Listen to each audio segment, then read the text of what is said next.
What's up, people? Back with another reaction, back with some more Pet Shop Boys. And as ever, thank you to Seb for sharing so much and for being patient as we go through the different deep dives. But we're going to start a new Pet Shop Boys album. Now, there's still all the remix albums that I'm, for now, foregoing, although in one or two cases I've reacted to an extended mix or a particular version from those remix or dance albums. Nevertheless, I will keep going forward for the time being with the proper albums, and we're up to 1993 and Very.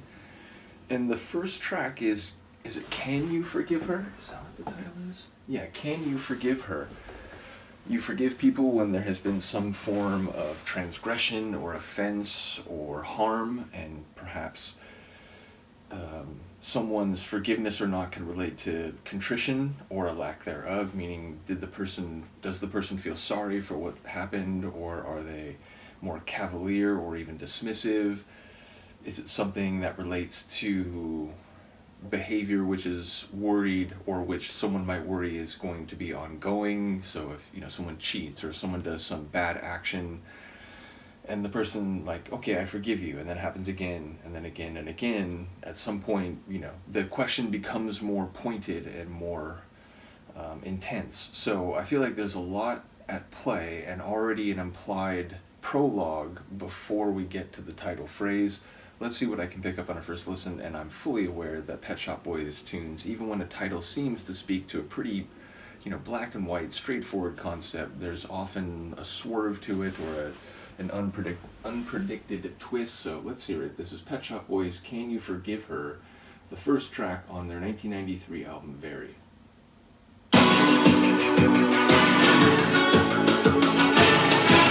There's a 3 of 3 there.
Behind the cricket pavilion and the bicycle shed, trembling as your dreams came true. You looked right into those blue eyes and knew it was love.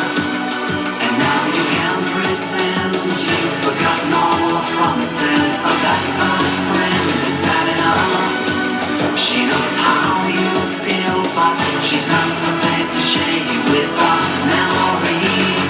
So ask your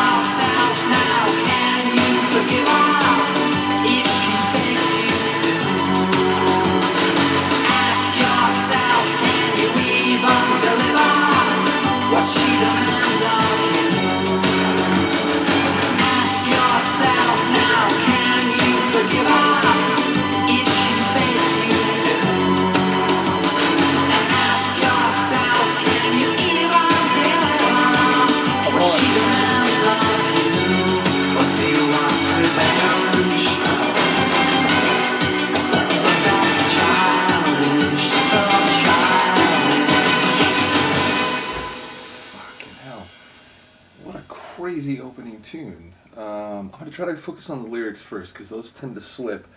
Okay, so it sounds like there's a lot going on between two people, but also extra peripheral things for both of them. It's like, could you even deliver on what she's asking of you, and she's going to make you a laughing stock, and she's going to find another man that's more of a man instead of you?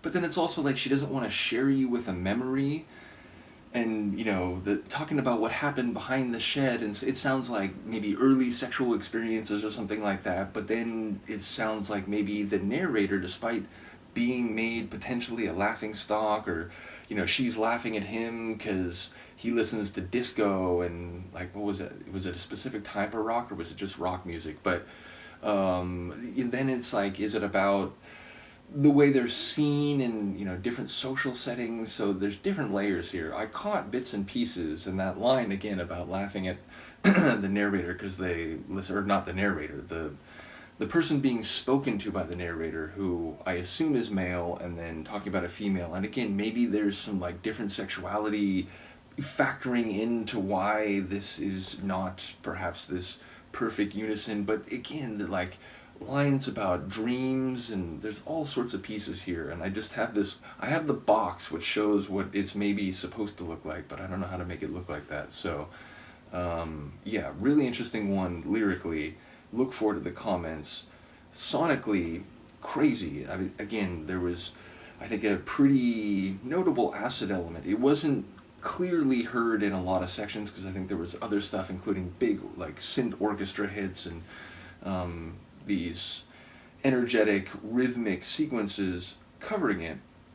But I do think it was there for most of the time. And indeed, those synth orchestra hits like really made it feel almost like an assault, like the track was like it had this kind of big swagger, almost like a jazzy feel, but it was very aggressive and forceful and kinetic, and it was relentless in that way. And perhaps the emotional pressures of this dynamic, whatever the details may be, are indicative of that type of sort of onslaught or overwhelming feeling. But even so, some really cool sonic elements. And as I was struck by and I've heard this before, I always talk about That's My Impression, where Neil just kind of goes to another level vocally in the final part.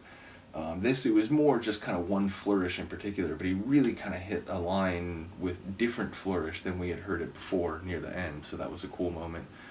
Either way, top opener. Curious to hear what people had to say about this one. In some ways, that frenetic and kinetic intensity felt different than a lot of their other tracks, which had this smooth floating with a bit of synth pop, synth line or bass line energy beneath. This one felt different, and it also felt different from some of the more like rave style tunes that we've heard. Some of the B-sides more Chris driven, even though we did hear acid in this. So yeah, I do remember people talking the orchestra hit kind of sound becomes more a feature for them, so I was thinking about that as this played out.